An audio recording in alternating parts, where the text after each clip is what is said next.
Welcome to Zwida Media. If you're new to this channel, please subscribe. Don't forget to like, comment and share. Here's a new video for today. Enjoy.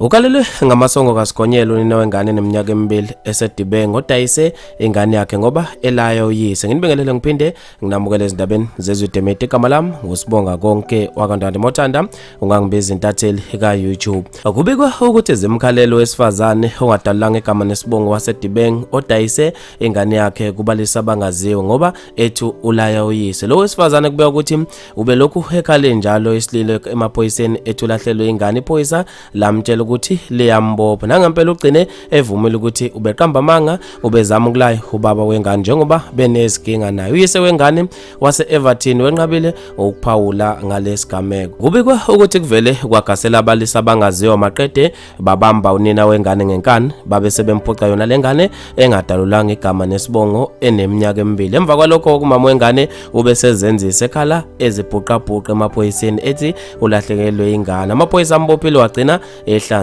iqinisa. Ingane kube ukuthi namanje ibingakatholakala kodwa umama wayo uvelile enkantolo maqeda wakhalelwa ngamasongo kaSigonyela. Abantu babe nokuphawula kwahlukahlukene ngalolu daba khona lapha ezikundleni zokuxhumana. Faith Enhle uthe uyisula kukhona nje owesifazane kulezi insuku osalwe izimbo zothando ngengane yakhe. Uthi ziyantunta kulo makakhishwe udlisa ithi Sisombuyisa uthe siyalalela asijajani. Mina ngiyamjaja amantombazane afelwe ingqondo ngempela ke manje wabe esefaka ama-emoji ahlekayo. Ubabalwa Mngoni uthe kungani efihla ubuso pho akavezwe ubala isikhohlakalo somfazi udinga ukuthi aqondiswe isigwegwe lo ngento ayenzi. Lulakhi Ntshangase uthe manje bamfihlelana ubuso lomkhulu kudonuka nya kanje wabe sefaka ama-emoji acasukile. uNgcobo Gini uthe abantu besifazane bayahlanya bonke futhi kulezi insuku zokugcina.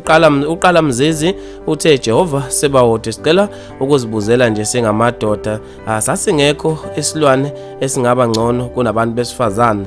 Wabe sethi cha bandla hayi wasiphilisa usathane uqobo emhlabeni. Uthandeka Ngcobo uthe hawu bayajabula abafazi abazala kahle abanana abanazinseka abanamsika abanamthungu. Mina nje ngeyami ingane kungafa umuntu ngixolise kamumva kuJehova angixolele icala lami. Xabana nendoda uyizisa obuhlungu ngento ehlume kuwe wahlala nayo naze nabhonda noma ngingahlupheka kanjani kodwa indlova isindwa umboko wayo iyawuthwala ngisho idiyazela iphelelwa amandla kuze kuvame umusa noma kuvume umusa. Bafethu maningi ngakho ama comment ngizofisa mina ukuzwa ukuphala kwakho khona lapha kwi comment section. Mina nje intathela YouTube sengiphuma kanje ngithi awungibambe evidweni elandelayo.